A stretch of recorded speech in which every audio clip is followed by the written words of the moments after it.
Hi friends, இன்றைக்கி நம்ம வீடியோவில் என்ன பார்க்க போகிறோம் அப்படின்னா, எல்லாருக்குமே ரொம்ப பிடிச்ச குலோப் ஜாமுன், குண்டு குண்டு குலோப் ஜாமுன் வீட்டிலையே எப்படி சுவையாக செஞ்சு சாப்பிட்றதுன்னு பார்க்க போகிறோம். நான் இதுக்கு தனியாக குலோப் ஜாமுன் மிக்ஸ் எல்லாம் வாங்கலை. 1 கப் ரவை இருந்தால் போதும். நீங்கள் இந்த குண்டு குண்டு குலோப் ஜாமுனை ரொம்ப ஈஸியாக வீட்டிலேயே செஞ்சு சாப்பிட்றலாம். சமையல் தெரியாதவங்க கூட இதை ஈஸியாக செஞ்சிடலாம். நான் முதல் தடவை செஞ்ச குலோப் ஜாமுன் இது ரொம்ப சூப்பராக இருந்துச்சு. எனக்கு ரொம்ப சந்தோஷமாக இருந்துச்சு.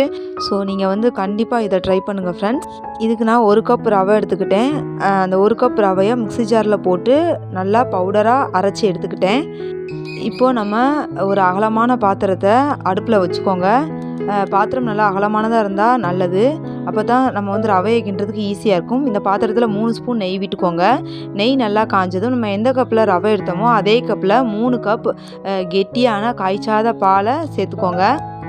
பால் ரொம்ப கெட்டியாக இருந்தால் குலோப்ஜாமுன் ரொம்ப டேஸ்ட்டாக வரும். ஸோ கெட்டியான பால் 3 கப் எடுத்துக்கோங்க.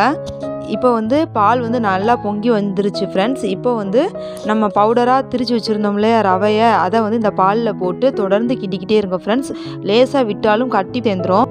பாத்திரம் நல்லா அகலமானதாக இருந்தால் தான் நம்மளுக்கு இந்த மாதிரி மிக்ஸ் பண்ணுறதுக்கு நல்லா ஈஸியாக இருக்கும். நான் அகலமில்லாத ஒரு பாத்திரத்தை சின்ன பாத்திரமாக எடுத்துட்டேன். நீங்கள் நல்லா அகலமான பாத்திரமாக எடுத்துக்கோங்க. நல்லா கட்டி சேராமல் கிண்டி விட்டுகிட்டே இருங்க ஃப்ரெண்ட்ஸ். சிம்மில் வச்சே தொடர்ந்து கிண்டிக்கிட்டே இருந்தீங்கன்னா நமக்கு மாவு பதத்துக்கு ரெடி ஆயிரும் ஃப்ரெண்ட்ஸ்.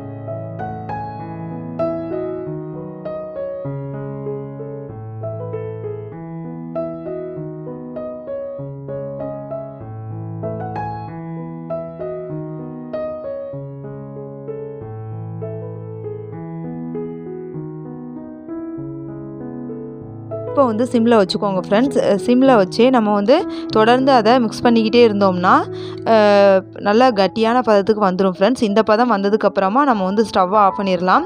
ஸ்டவ்வை ஆஃப் பண்ணிவிட்டு இதை தனியாக வச்சிடலாம். இது நல்லா ஆறட்டும். மிதமான சூடு வர்ற வரைக்கும் இதை வெயிட் பண்ணுவோம். இது தனியாக இருக்கட்டும். இப்போது வேறொரு பாத்திரத்தை அடுப்பில் வச்சு அதில் நம்ம எந்த கப்பில் ரவை எடுத்தோமோ அந்த கப்பில் 1/4 கப் சீனி, 1/4 கப் தண்ணி சேர்த்து நல்லா ஹை ஃப்ளேமில் வச்சுருங்க. ஒயிட் சுகர் நல்லா தண்ணியில் கரைஞ்சி வந்ததும் நம்ம ஸ்டவ்வை ஆஃப் பண்ணிடலாம். கம்பி பதத்துக்கெலாம் வர தேவை கிடையாது. நல்லா கொதித்து கரைஞ்சதுக்கப்புறமா ஒயிட் சுகர் கரைஞ்சதுக்கப்புறமா நம்ம ஸ்டவ்வை ஆஃப் பண்ணிடலாம். இதை அப்படியேவும் ஒரு மூடி போட்டு மூடி வச்சுருங்க. இது தனியாக இருக்கட்டும்.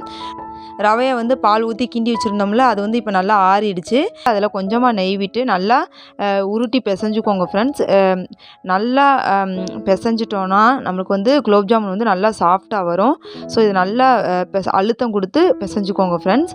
இப்போ நல்லா பிசைஞ்சாச்சு ஃப்ரெண்ட்ஸ். பாருங்கள் எவ்வளோ சாஃப்டாக இருக்குது பாருங்கள். இந்த பக்குவத்துக்கு பிசைஞ்சு வச்சுக்கோங்க ஃப்ரெண்ட்ஸ். நீங்கள் இதை குட்டி குட்டி பாலாக எடுத்து கையிலேயே உருட்டினீங்கன்னா நல்லா ரவுண்டு பாலாக வந்துடும் ஃப்ரெண்ட்ஸ். எங்கேயுமே அந்த விரிசல்லாம் இருக்காது. சூப்பராக வந்துச்சு ஃப்ரெண்ட்ஸ். உருட்டுறதுக்கு நல்லா அழகாக வந்துச்சு ஃப்ரெண்ட்ஸ். எனக்கே சந்தோஷமாக இருந்துச்சு பாலாக வரும்போது. பாலாக பிடிச்சி வச்சுக்கோங்க, தனியாக வச்சுக்கோங்க ஃப்ரெண்ட்ஸ். இந்த தீபாவளிக்கு நீங்கள் கண்டிப்பாக இந்த ஸ்டைலில் குலோப் ஜாமுன் செஞ்சு உங்கள் வீட்டில் உள்ளவங்களுக்கு கொடுத்து அசத்துங்க ஃப்ரெண்ட்ஸ். ரொம்ப டேஸ்ட்டாக வந்தது. ஸோ இப்போ குலோப் ஜாமுன் பால்ஸ் ரெடி ஆகிடுச்சு. இதை எண்ணெயில் பொரிச்சு எடுத்துக்கலாம். நல்லா விரிசல் இல்லாமல் சூப்பராக கிடச்சிருச்சு பாருங்கள். ரொம்ப அருமையான பால்ஸாக வந்துருச்சு. இப்போது வேறொரு கடாயை அடுப்பில் வச்சு தேவையான அளவு எண்ணெய் விட்டு எண்ணெய் நல்லா காய்ச்சதும் நம்ம உருட்டி வச்சுருந்த குலோப் ஜாமுன் பால்ஸை போட்டு பொரித்து எடுத்துக்கலாம். மிதமான சூட்டில் வச்சு பொரிச்சுக்கோங்க. இப்போது வேறொரு கடாயை அடுப்பில் வச்சு தேவையான அளவு எண்ணெய் விட்டு எண்ணெய் நல்லா காய்ச்சதும் நம்ம உருட்டி வச்சுருந்த குலோப் ஜாமுன் பால்ஸை போட்டு பொரித்து எடுத்துக்கலாம். மிதமான சூட்டில் வச்சு பொரிச்சுக்கோங்க. 4-5 உருண்டை சேர்ந்துருச்சுன்னா நான் கூட ஒட்டிக்கும்னு நினச்சேன். ஆனால் ஒட்டாமல் நல்லா தனித்தனியாகவே இருந்தது. அதுவும் எனக்கு ரொம்ப ஹாப்பியாக இருந்துச்சு. நல்லா தனித்தனி பால்ஸாக இருந்துச்சு. எதுவும் எதோடையும் ஒட்டலை. நல்லா கோல்டன் ப்ரௌன் கலரில் பொரிச்சுக்கோங்க ஃப்ரெண்ட்ஸ். பாருங்கள் ஃப்ரெண்ட்ஸ், நல்லா கோல்டன் ப்ரௌன் கலரில் வந்துருச்சு. இந்த பக்குவத்துக்கு பொரிச்சு எடுத்துக்கோங்க. இதை நம்ம ஏற்கனவே சக்கரை பாகு ரெடி பண்ணி வச்சுருந்தோம்ல, அதில் போட்டுடலாம். சக்கரை பாகு நல்லா சூடாக இருக்கணும் ஃப்ரெண்ட்ஸ். ஒருவேளை சூடு குறைஞ்சிருந்துச்சு அப்படின்னா நீங்கள் அப்போ அடுப்பில் வச்சு லேசாக ஹீட் பண்ணிக்கோங்க. நம்ம கடையில் போய் குலோப் ஜாமுன் மிக்ஸ் வாங்கி செய்கிறதுக்கு வீட்டிலையே நீங்கள் இப்படி செஞ்சு கொடுத்தீங்கன்னா உங்கள் வீட்டில் உள்ளவங்க எல்லாருமே கண்டிப்பாக உங்களை பாராட்டுவாங்க ஃப்ரெண்ட்ஸ். எனக்கு ரொம்ப அருமையாக வந்துச்சு. எனக்கு நான் செஞ்ச ரெசிப்பிலேயே இது ரொம்ப பிடிச்சிருந்தது எனக்கு. ஸோ இந்த வீடியோலாம் ஸ்கிப் பண்ணிடாமல் கண்டிப்பாக ஃபுல்லாக பார்த்துட்டு இதே ஸ்டைலில் உங்கள் குழந்தைங்களுக்கு உங்கள் வீட்டில் உள்ளவங்களுக்கு செஞ்சு கொடுங்க ஃப்ரெண்ட்ஸ். ஸோ இந்த மாதிரி குலோப் ஜாமுன் உருண்டைகளை நீங்கள் வந்து பொரித்து எடுத்து அதை உடனடியாக அந்த சூடாக இருக்கிற அந்த சர்க்கரை பாகுல போட்டுருங்க ஃப்ரெண்ட்ஸ்.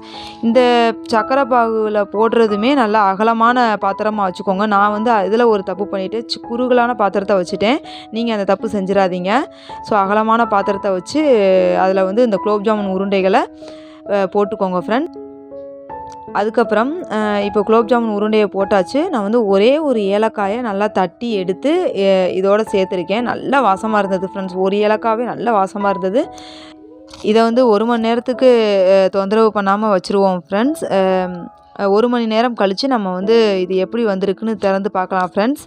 இப்போ 1 மணி நேரம் கழித்து இந்த குலோப் ஜாமுன் உருண்டைகளை பார்க்கலாம் ஃப்ரெண்ட்ஸ். குலோப் ஜாமுன் ரொம்பவே சூப்பராக வந்திருக்கு ஃப்ரெண்ட்ஸ். ரொம்ப அந்த சர்க்கரை பாகெல்லாம் நல்லா உறிஞ்சிருச்சு.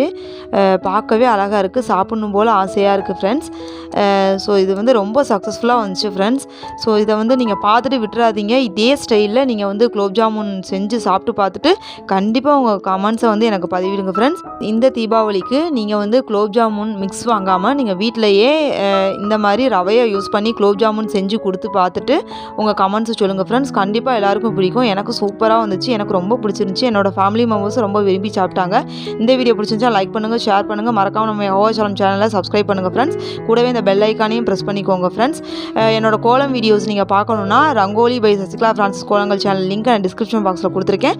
அதையும் நீங்கள் பார்த்து என்ஜாய் பண்ணுங்கள் ஃப்ரெண்ட்ஸ். உங்களை நெக்ஸ்ட் வீடியோ பண்ணுறேன். பாய் அண்ட் டேக் கேர் ஃப்ரெண்ட்ஸ்.